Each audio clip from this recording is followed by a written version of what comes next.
오늘 말씀은 히브리서입니다. 저희는 매일 성경을 따라가는데 6년에 한 번 성경을 다 읽을 수 있습니다.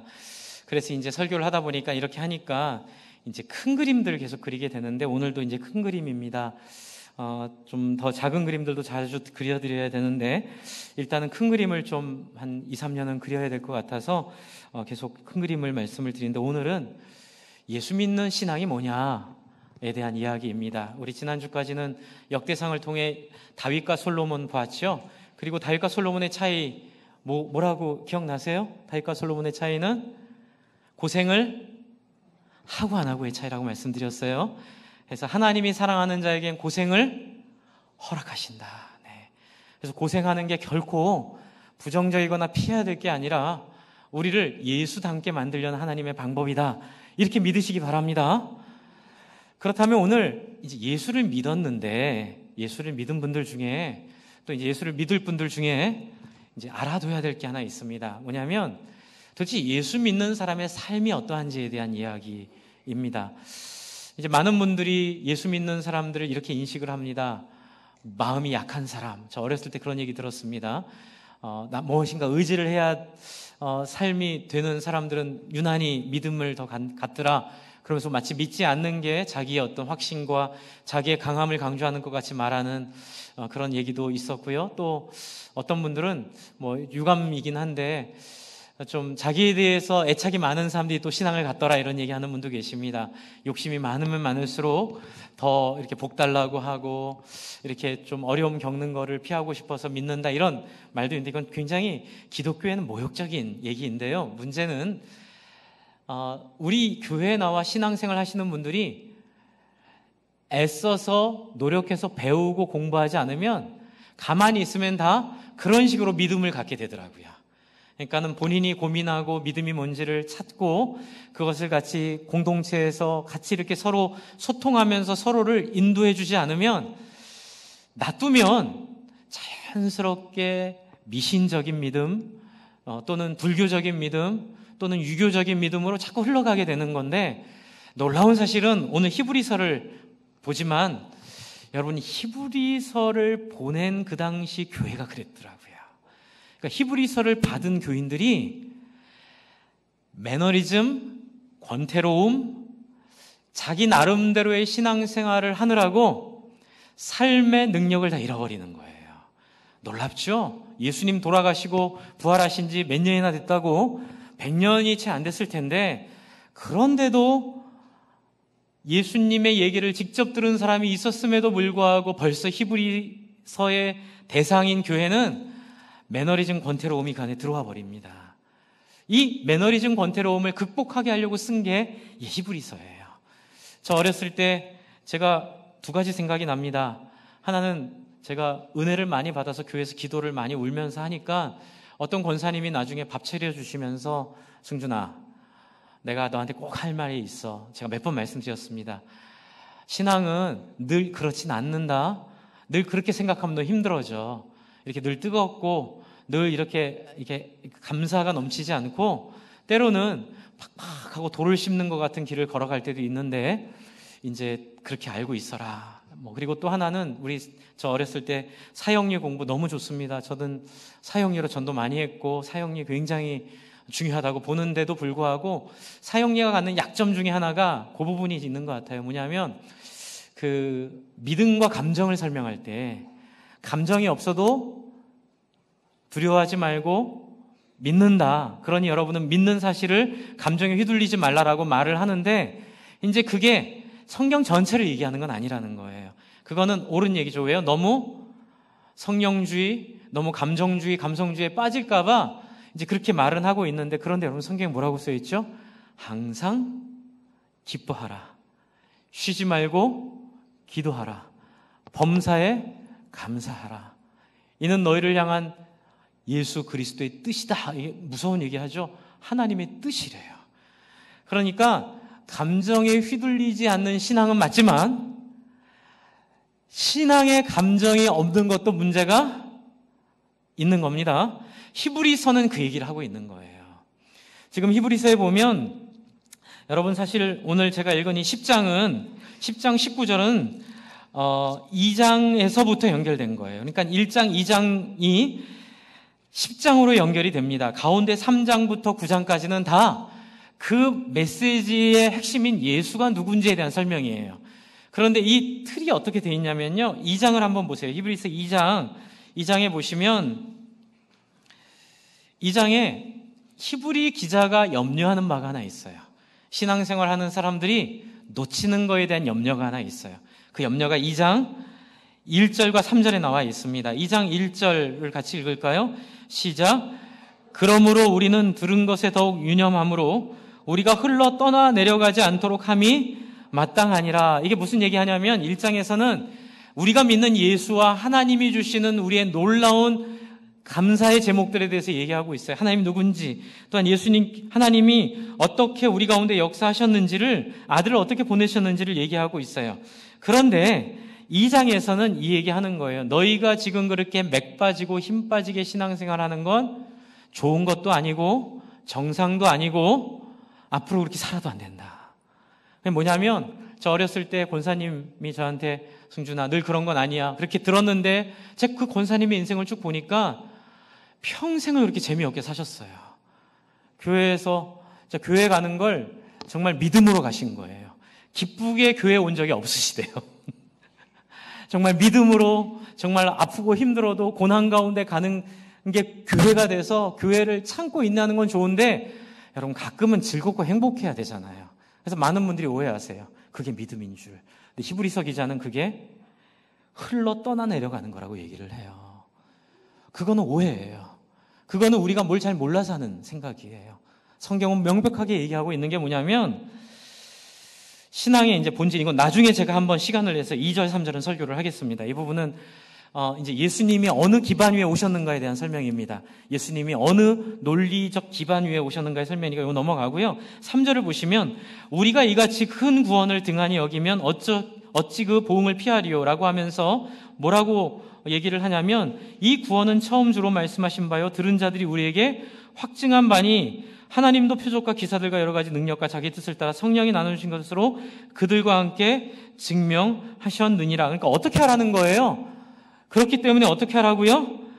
한번 따라해주세요. 그 구원을 등한시 여기지 말아라. 그 구원을 등한히 여기지 말아라. 그 구원을 묵상하는 걸 멈추지 말아라. 이건 굉장히 우리에게 중요한 포인트를 하나 주고 있습니다. 여러분, 예수 믿으면 하나님이 여러분을 포기하지 않으십니다. 할렐루야. 그런데 문제는 예수 믿으면에 이 예수 믿는다는 내용이 이 안에 있는 거예요. 이 예수 믿는다는 걸 성경은 우리가 이제 저도 옛날에 전도 많이 했을 때 남산에서 전도했습니다. 제가 남산에서 전도를 열심히 했던 기억도 있고 간증도 많이 있는데 사용리로 했습니다. 예수 믿으면 지금 예수님 시인하면 구원받습니다라고 말하는 건 정말로 필요하고 중요한 건데 그때는 너무 시간이 없으니까 짧게 얘기를 했지만 그게 다가 아니라는 거예요. 그 예수 믿는다는 건 뭘까요? 그 얘기를 지금 히브리서에서 강력하게 하고 있는 내용입니다. 예수 믿는다는 게 뭘까? 그 예수 믿는 건 어떤 걸까? 라고 얘기하고 있는 거죠. 그 예수 믿는 게 어떤 걸까요? 예수 믿는 건 여러분 삶의 기쁨과 삶의 감격이 존재하는 자리입니다. 왜냐하면 10장을 한번 보세요. 히브리서 10장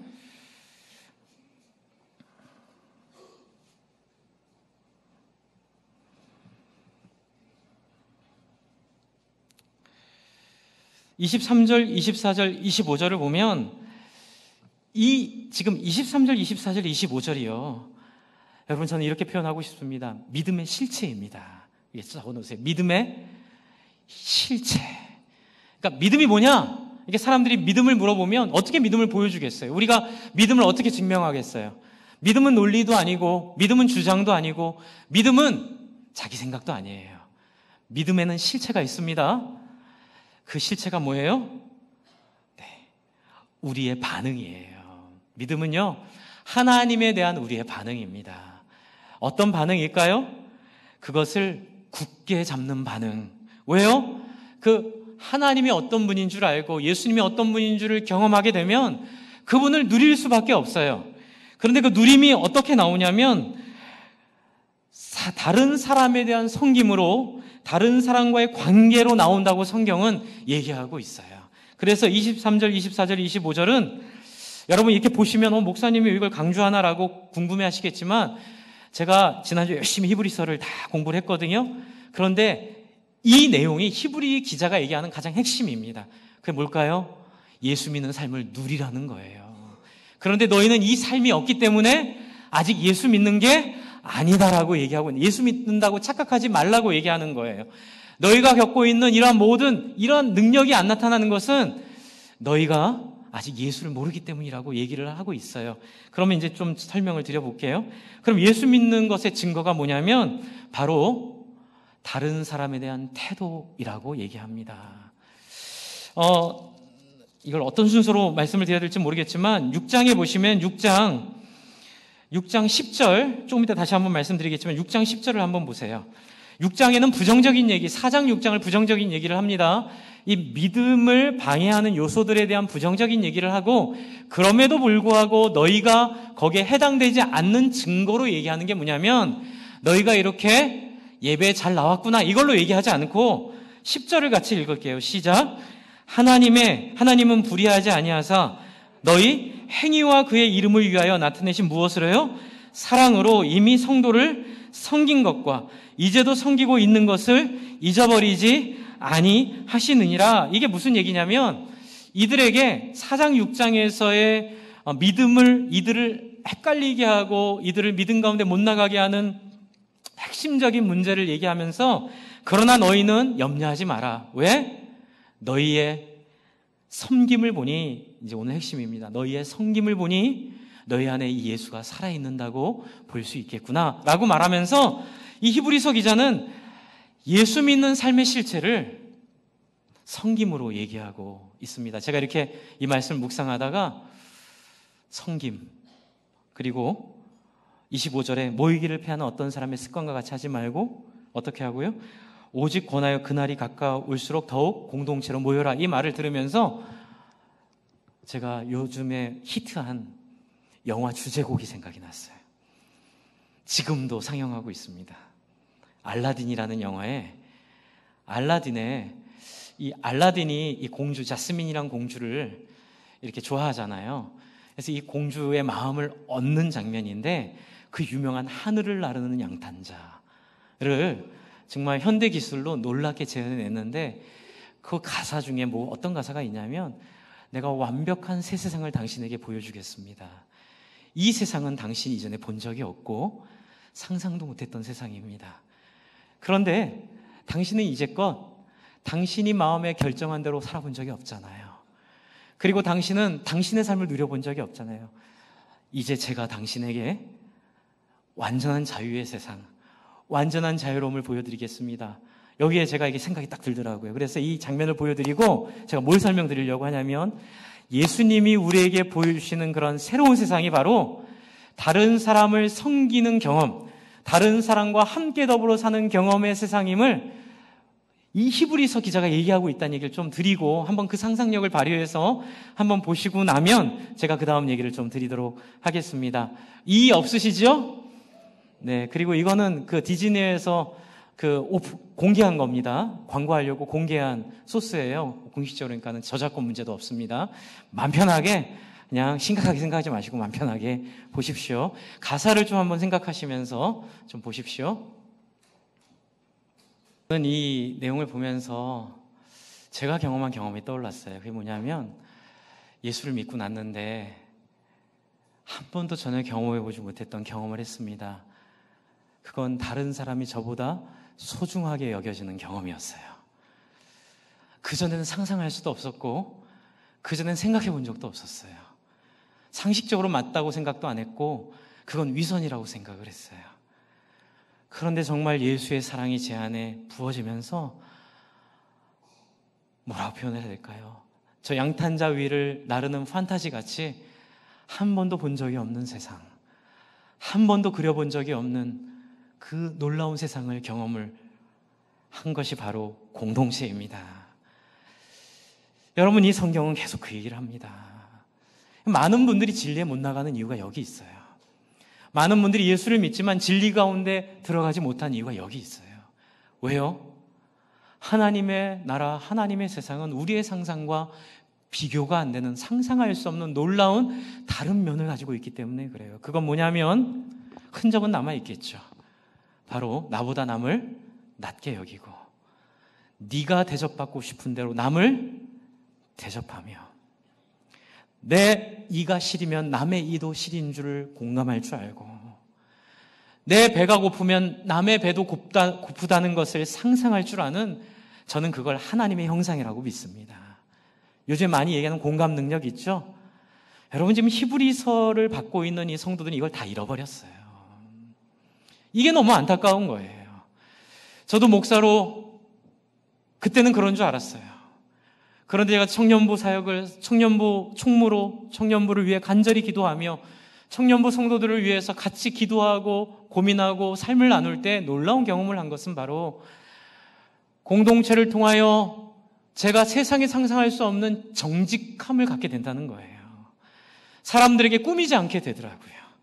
사람들을 향하여 저의 위선이나 저의 체면이나 저의 어떤 명예를 생각하지 않고 있는 모습 그대로, 잘못하면 잘못한 거 그대로, 부족하면 부족한 거 그대로, 우리 청년들 같이 사역하면서 짜증을 내다가도 미안해, 내가 이게 잘 안 고쳐진다, 근데 나 이런 약점이 있어, 날 위해서 같이 기도해 줄래? 같이 우리 청년들이 함께 기도해 줄 때 저는 양탄자 위를 나르는 것 같은 놀라운 경험을 히브리 기자가 얘기하고 있더라고요. 너무 반가운 거예요.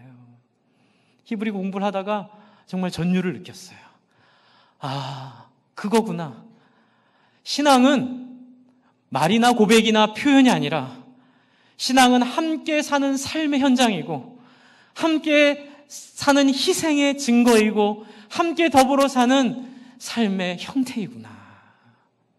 그런데 여러분, 왜 히브리서를 받는 성도들이 그렇게 못 살았을까요? 히브리 기자가 그 얘기를 지금 하느라고 2장, 3장, 4장, 5장, 6장, 7장, 8장, 9장, 10장, 18절까지 얘기하고 있는 거예요. 그래서 19절에 그 핵심을 얘기하고 있어요. 그 이유는 뭐예요? 19절을 한번 보세요. 10장 19절. 그 핵심은 그러므로 형제들아, 우리가 예수의 피를 힘입어 성수에 들어갈 무엇을 얻었다고요?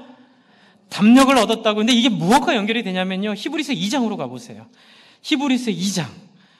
여기에 얻은 담력은 히브리서 2장에 있는 이 내용과 연관이 있어요. 히브리서 2장 15절입니다. 14절 15절인데 14절부터 한번 읽어볼까요? 같이 14절 15절을 같이 읽겠습니다. 시작. 자녀들을 형과 육에 속하였음에 그도 또한 같은 모양으로 혈과 육을 함께 지니심은 죽음을 통하여 죽음의 세력을 잡은 자 곧 마귀를 멸하시며, 이게 중요해요. 15절 시작. 또 죽기를 무서워함으로 한평생 매여 종로로 타는 모든 자를 어떻게 해요? 놓아주게 하려 하심이니라. 이게 무슨 얘기일까요? 여러분, 왜 자기로부터 자유하지 못할까요?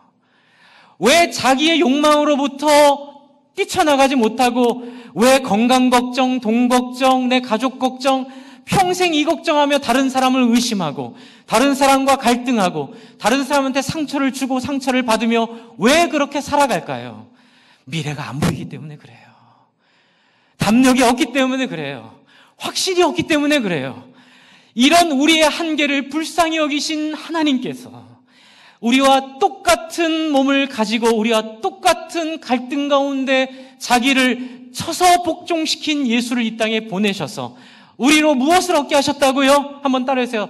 담력을, 이거예요. 담력을 얻게 하사, 어떻게 해요? 10장 19절 다시 나아가시면 20절입니다. 담력을 얻게 하사 죽음의 공포를 거두시고 먹고 사는 문제의 모든 치사함과 치졸함들을 거두어내시고 우리로 하여금 하나님이 뜻하시는 20절을 같이 읽겠습니다. 시작. 그 길은 우리를 위하여 휘장 가운데 열어놓으신 새로운 어떤 길이요? 살 길이요. 이 길은 여러분과 저를 살리는 길이랍니다. 할렐루야. 이걸 모르니까 매너리즘에 빠지고 맨날 상처 가운데 교회 생활이 상처와 그것에 대한 그 보수로만 시간을 보내는, 물론 그것도 필요하지만 근데 진짜 해야 될 거 못하는 거예요. 그건 뭐예요? 새로운 살 길을 따라 어떻게 해요? 22절입니다. 22절. 우리가 마음에 뿌림을 받아 악한 양심으로부터 벗어나고, 할렐루야, 맑은 물로 씻음을 받았으니, 여러분 이게 담력이에요. 같이 읽습니다. 시작. 참 마음과 온전한 믿음으로 하나님께 나아가자. 여러분 이 믿음을 실현하시기를 바랍니다. 나아가자. 담력으로 이 자리를 걸어가자. 목사님 왜 목장해야 돼요? 저는 혼자 봐도 좋아요. 예배하고 가는데 잡지 마세요. 교회에 상처가 많아요. 그렇게 죽으실랍니까? 이런 마음이 드는 거예요. 성경과 하나님의 논리와 원리는 공동체로 회복되지 않으면 인간에겐 소망이 없기에, 공동체로 회복되는 성부, 성자, 성령, 우리가 우리의 모양을 따라 우리의 형상대로 사람을 만들자라고 했던 하나님의 형상을 따라 지음받은 인간의 본질은 하나님을 회복해야 되는 거예요. 그 회복에 뭐가 있을까요? 자기의 미래에 대한 두려움이 없어져야 다른 사람을 섬길 수 있는 거예요. 왜 십자가가 능력일까요? 왜 십자가가 영광일까요? 십자가는 우리의 미래에 대한 두려움을 사라지게 함을 믿으시기 바랍니다. 죽어도 살겠고 살아서 믿는 자는 영원히 죽지 아니하리니. 할렐루야. 여러분 이 영광을 예수님이 우리에게 주심으로 말미암아 우리에게 주어진 변화는 어떤 걸까요? 22절 읽은 것처럼 악한 양심이 떠나요. 여러분 저는 이게 너무 좋아요. 제가 늘 말씀드리잖아요. 피부 색깔을 바꿀 수 없어 수세미로 자기 피부를 피가 날 때까지 밀었다는 어떤 흑인의 이야기처럼 우리 안에는 우리의 한계를 우리가 벗어낼 수 없는, 우리의 악한 양심으로부터 벗어나지 못했던 우리의 한계를 용서하고 들어주십시오. 저 양탄자처럼 이해하기 쉽게 하려고 하는 거예요. 나중에 시비 거시면 안 돼요. 자꾸 알라딘을 예수님한테 비유했냐 그러면 바보예요. 그 이미지만 가져가시면 돼요. 제가 그게 무서워 설교 잘 못하겠다니까는요. 가끔가다 그렇게 생각하시는 분들이 있을 수도 있을 것 같아서. 그거 아니죠. 그렇죠? 예. 정말 그 양탄자에 올라타는 건 바로 이 악한 마음을 벗어나는 경험을 누리는 거예요. 그리고 어떻게 해요? 제가 지난주에 말씀드렸던 연결이 되죠. 다윗이 뭘 경험했죠? 살렘, 완전한 마음을 경험했잖아요. 그렇죠? 그리고 그 완전한 마음이 너무 좋으니까 아들 솔로몬을 위해 뭘 기도하죠? 이 완전한 마음을 달라 기도하는데 솔로몬이 실패했죠. 왜 실패해요? 고난을 겪지 않으니까, 자기를 깨지 못하니까 실패하는 거예요. 안 돼요. 인간은 안 되는 거예요. 그래서 어떻게 해요? 예수님이 이 땅에 오셔서 스스로, 우리 지난번에 5장에 읽었던 스스로 고난을 받으사 순종을 배우셨다 하는 말처럼 고난을 통하여 어떻게 해요? 자기를 꺾으신 예수님을 우리가 받아들이면, 한번 따라해서 우리도 예수 닮아 고난 가운데 우리를 꺾자. 이게 믿음인 줄 믿으시기 바랍니다. 믿음은 자기를 꺾는 거예요.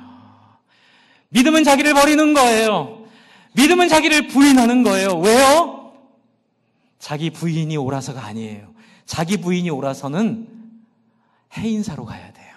그게 불교의 한계예요. 불교는 자기 부인이 목적이에요. 자기를 부인하면 더 악한 영 12영이 와서 거길 점령해요. 자기 부인이 목적이 아니에요. 자기를 부인하고 뭘로 채우려고요? 하나님의 무엇으로요? 하나님의 영으로 채우는 거예요. 그게 22절에 있는 참 마음과 온전한 믿음으로 하나님께 나아가자는 뭐냐면, 우리의 자아를 벗겨낸 자리에 참 마음과 온전한 믿음, 이게 그냥 직설적으로 말씀드릴게요. 한번 따라해주세요. 이웃으로 내 자아의 자리를 대신하는 것. 이게 바로 예수 십자가의 능력이고 예수 십자가의 담력이라는 거예요. 여러분, 신앙은 개념이 아니라고 말씀드렸어요.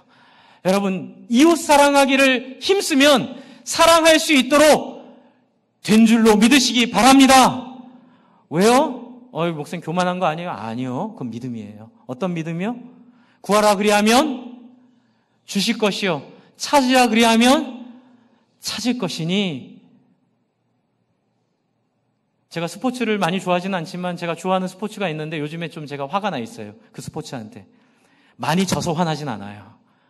건성건성하는 게 보이는 순간 제가 너무 화가 나는 거예요. 참 할 일도 없죠. 예, 그냥 안 보면 되는데 막 계속 가끔 기도도 해요. 그 선수들에게 자각의 능력을 달라고. 여러분, 정말 목숨 걸고 하면 얼마나 아름다워요. 저도 아름답잖아요. 근데 설설 놀듯이 하고, 그게 너무 꼴보기 싫은 거예요. 여러분, 하나님의 성품이 그런 거예요. 여러분, 우리 인생은 열정 가운데 살도록 하나님 만드셨음을 믿으시기 바랍니다. 그것은 이웃을 향한 열심. 뭐라도 해보라는 거예요. 뭐라도 한번 시도해보라는 거예요. 말로만 믿음이다고 얘기하지 말고 뭐라도 해보지 않고 그렇게 말을 하니 안 된다고 얘기하는 거예요. 그래서 어떻게 해요? 담력을 가지고 그 믿음의 참 마음과 온전한 믿음으로 하나님께 나아가라고 얘기하고 있죠. 그런데 히브리서 기자는 원인을 하나 지적을 강하게 해요.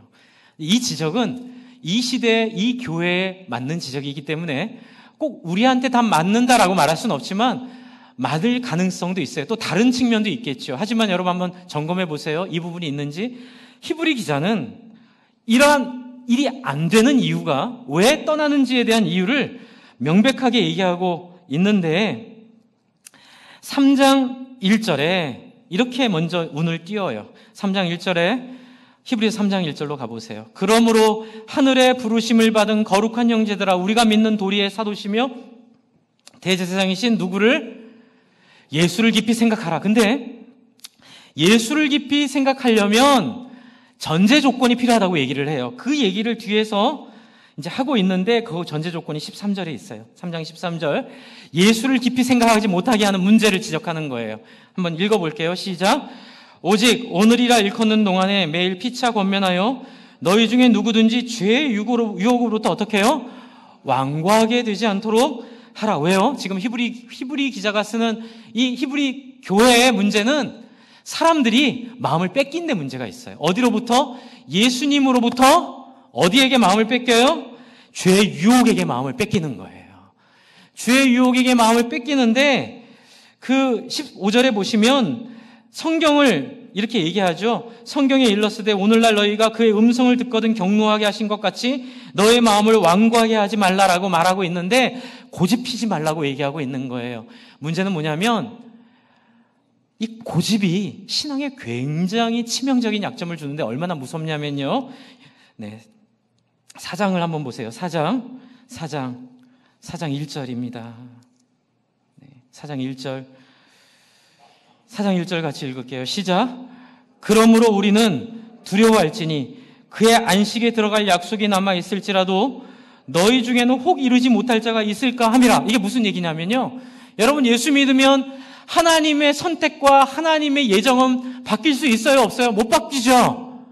그런데 문제는 뭐냐면 하나님의 선택과 예정이 바뀔 수 없는데 바뀔 수 없는 것에 대한 조건이라면 조건이 뭐예요? 우리가 무엇 하면? 예수를 믿어야 되잖아요. 그렇죠? 그 믿음에 대한 얘기를 하고 있는 거예요. 그러니까 우리는 믿음을 되게 단순하고 되게 간단하게 생각하는데 히브리 기자는 그렇게 생각하지 않아요. 믿음이 뭐예요? 이 사람들이 믿음 가운데 못 들어갈까 봐 걱정하는 거예요. 완벽하게 준비된 게 있는데 이것만 하면 글로 들어갈 수 있는데 이게 안 되는 거예요. 그게 뭘까요? 그건 바로 뒤에 있는 내용입니다. 11절입니다. 11절. 성경을 열심히 읽다 보니까요, 이 기자의 마음이 보이더라고요. 참 하나님 감사하죠. 여러분 이게 보여서 참 많이 마음으로 아팠어요. 4장 11절. 이 마음이 있는 거예요. 안타까움. 시작. 같이 읽어볼까요? 그러므로 우리가 저 안식에 들어가기를 힘쓸지니 이는 누구든지 저 순종하지 아니하는 본에 빠지지 않게 하람이라. 얘기하죠. 믿음은 순종이라는 거예요. 믿음은 주장이나 고백이나 고백이라는 표현이 이 순종이 고백에 들어가긴 하는데 말이 아니라는 거예요. 믿음은 주일날 이렇게 안 빠지고 오는 게 믿음이 아니에요. 이건 믿음의 결과죠. 믿음은 뭐예요? 하나님 앞에 순종하는 거예요. 순종은 뭐예요? 나를 비우는 거예요. 예수 왜 오셨어요? 우리 비워서 거기에 예수 하나님의 생각으로 채워 순종하게 하려고 오신 거예요. 그런데 그래서 여러분 여기에 대한 답이 12절에 있어요. 이제 제가 이 얘기하려고 이렇게 질질 끓은 겁니다. 하나님의 말씀을 안 읽는 거예요. 히브리 기자가 지적하는 건 하나님의 말씀에 대한 태도의 문제예요. 12절 같이 읽을게요. 시작. 하나님의 말씀은 살아있고 활력이 있어 좌우의 날선 어떤 것보다도 예리하여 혼과 영과 및 관절과 골수를 찔러 쪼개기까지 하며 또 마음의 생각과 뜻을 판단하나니 좀 제발 읽어라! 이 얘기하는 거예요. 하나님의 말씀이 이런 말씀인데 왜 너희가 이 말씀 가운데 나가지 않느냐? 여러분, 말씀은 단순히 말씀이 아니에요. 여러분, 영화를 보면 저도 어제 저 노래가 너무 좋아서 진짜 수십 번 들은 것 같아요.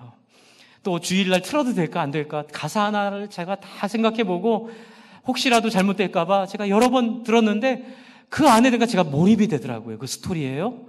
또 그 스토리 안에 허구의 스토리지만 몰입 안에 또 제 안에 주는 감동도 있고 이렇잖아요.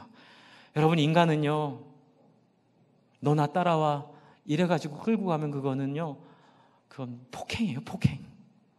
근데 믿음을 이렇게 폭행으로 가져가시려고 그러세요.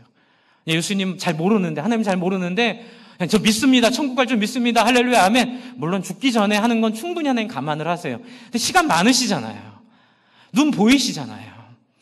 책이 있잖아요, 우리한테. 지금 중국은 성경을 다 뺏어간다는 얘기를 하는데, 우리는 안 뺐잖아요. 책 읽고, 설교 들을 수 있고, 이 기회들이 우리한테 많은데, 이걸 소홀히 하면 어떤 일이 벌어져요? 예수님의 능력을 담력으로 경험할 수 없게 된다는 거예요. 어제 제가 그 알라딘 보면서 그 생각한 거예요. 야, 저거 진짜 작업에 진짜 뭐라 그러죠? 여자의 마음을 얻으려는 그 탁월한 기술인 거죠. 그쵸? 네. 알라딘을 보면 처음부터 탁 이렇게 끌고 안 가잖아요. 그 상대편의 마음을 만져주고 그 새로운 세상을 보여주면 그 여인이 마음이 남자한테 가죠. 예수님이 우리한테 그렇게 하셨거든요. 하나님이 우리한테 그렇게 하신 게 말씀이에요. 그리고 여러분 6장에 보시면 6장을 보세요. 또 무서운 얘기예요. 6장 4절을 한번 보세요. 6장 4절 한번 읽어볼게요. 제가 한번 읽어드릴게요. 이게 너무 유명한 말이에요. 한 번 빛을 받고 하늘의 은사를 맛보고 성령에 참여한 바 되고 하나님의 선한 말씀과 내세의 능력을 맛보고도 타락한 자들은 다시 새롭게 하여 회개하게 할 수 없나니 이는 그들이 하나님의 아들을 다시 십자가에 못 박아 드러내놓고 욕되게 함이라. 여러분 질문 많이 하시죠? 목사님 이게 무슨 말이에요? 무섭잖아요.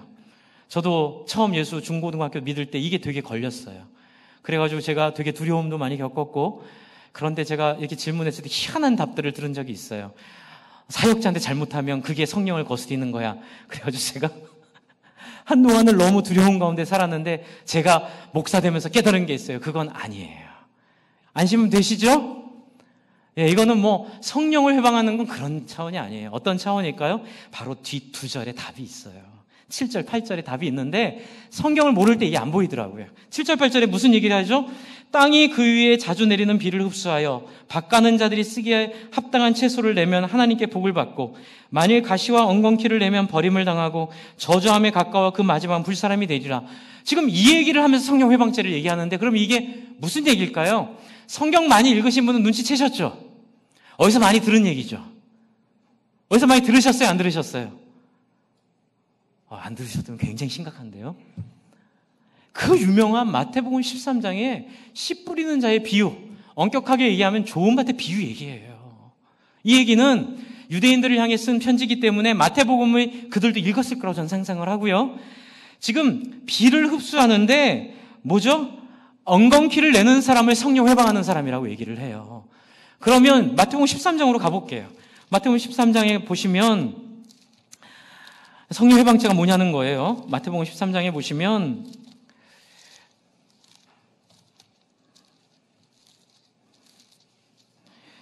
마태복음 13장 1절부터 신약성경 20쪽에 있습니다. 신약성경 20쪽에 마태복음 13장 1절부터 예수님이 9절까지 알 듯 모를 듯한 얘기를 해요.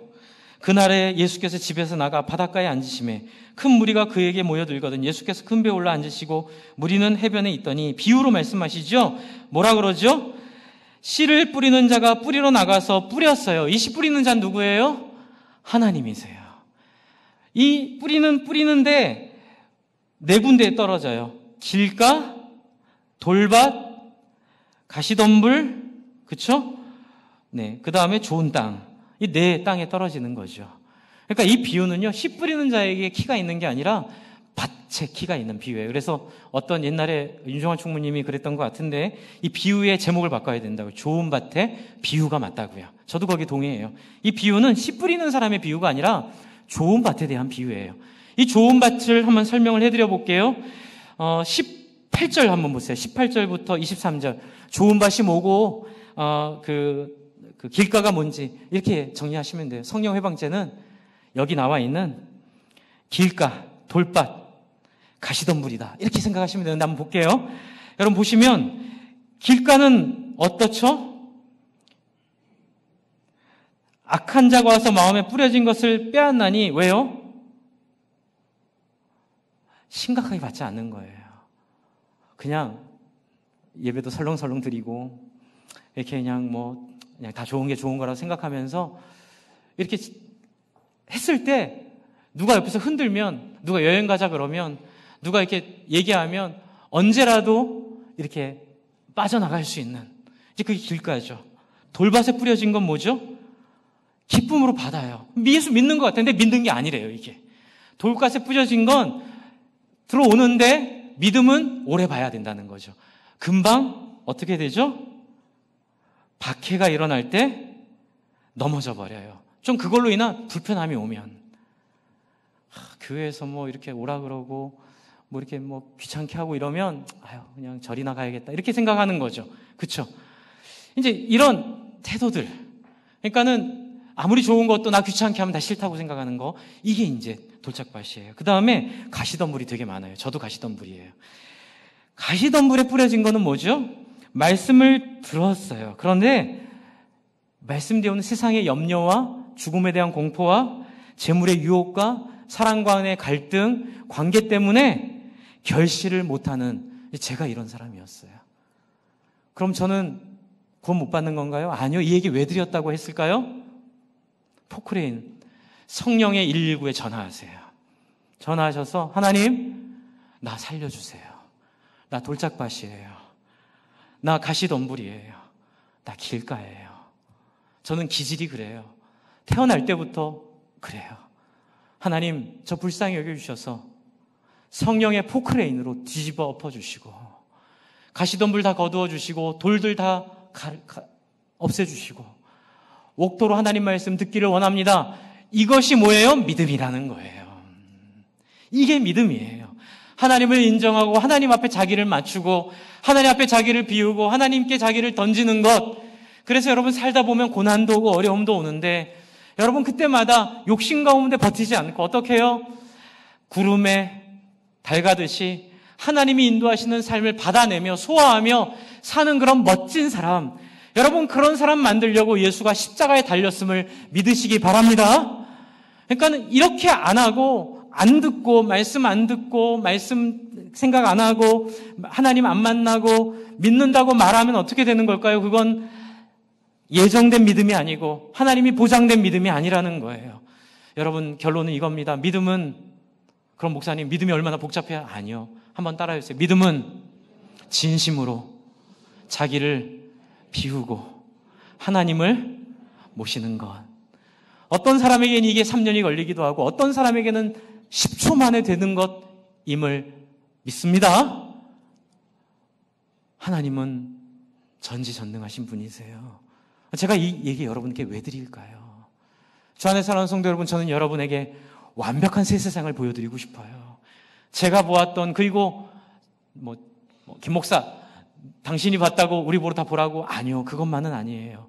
제가 보았고 너무나 놀라운 건 시간과 공간과 상황이 다름에도 불구하고 500년 전에 어떤 선배 성도가 경험한 것과 동일한 경험이라는 걸 알게 되고 또 한 번도 만나본 적이 없는, 저는 저희 교회에서 했던 청년부에서 한 경험을 알고 찾아봤는데 내수동교회라는 교회가 저희 교회랑 똑같은 경험을 더 크게 했더라고요. 저희는 그들을 알지도 못했고 그분들과 관계도 없었는데 제가 너무너무 소름이 끼쳤던 거예요. 우리가 함께 경험했던 그 새로운 가치, 새로운 공동체, 새로운 세상을 그분들도 저희보다 훨씬 먼저, 훨씬 크고 훨씬 영향력 있게 경험하신 걸 보면서 제가 굉장히, 그래서 그때 제가 화종 목사님 많이 쫓아다닌 거예요. 네. 제가 딱 보고 제가 쫓아다녔어요. 배우려고. 주 안에 사랑하는 성도 여러분, 무슨 말씀입니까? 안심하세요. 저를 보고 따라오라는 게 아니라 히브리 기자도 그 얘기를 하고 있더라고요. 뭐예요? 다시 10장으로 가시면 23절에 약속하신 이는 미쁘시니 그분을 믿고 어떻게 살으라고요? 공동체로 살으라고 얘기해요. 세상 사람들은 자본주의적 사고에 물들어서 자본주의를 벗어나면 죽는 줄 알아요. 아니에요. 또 어떤 사람들은 공산주의적 사고에 물들어서 공산주의를 벗어나면 죽는 줄 알아요. 아니에요. 공산주의도 자본주의도 제국주의도 왕정도 공화정도 아니에요. 오직 유일한 한 길이 우리에게 있어요. 그것은 바로 하나님이 이루시는 하나님을 주인으로 섬기는 하나님의 나라의 백성된 하나님을 왕으로 섬기고 서로 사랑하며 하나님처럼 서로를 대하는 하나님 나라의 공동체가 우리에게 있음을 믿으시기 바랍니다.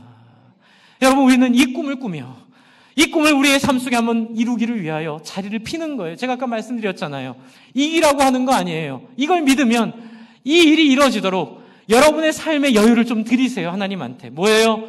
목장 모임 가기 싫어도 그래, 공동체 하나님의 소원이 있다 그랬지. 하나님 기쁘게 가는 건 아니지만 갑니다. 가서 시간을 드립니다. 책임지십시오. 하나님, 제 안에 은혜 주셔야 됩니다. 하나님, 제 안에 제 이 희생과 헌신을 하나님께서 귀하게 쓰실 줄을 믿사오니 하나님 도와달라고 담력을 가지고 하기 싫은 섬김하고, 그렇죠? 사람들 섬길 때에 제가 말씀드리는 건, 여러분, 알라딘의 양탄자를 말도 안 되는 얘기지만 넘어서는 여러분 인생을 잊을 수 없는 놀랍고 새로운 경험들을 하게 될 줄을 저는 믿습니다. 정말 저는 확신합니다. 그렇게 한번 해드리고 싶고 저도 그걸 한번 누리고 싶어요.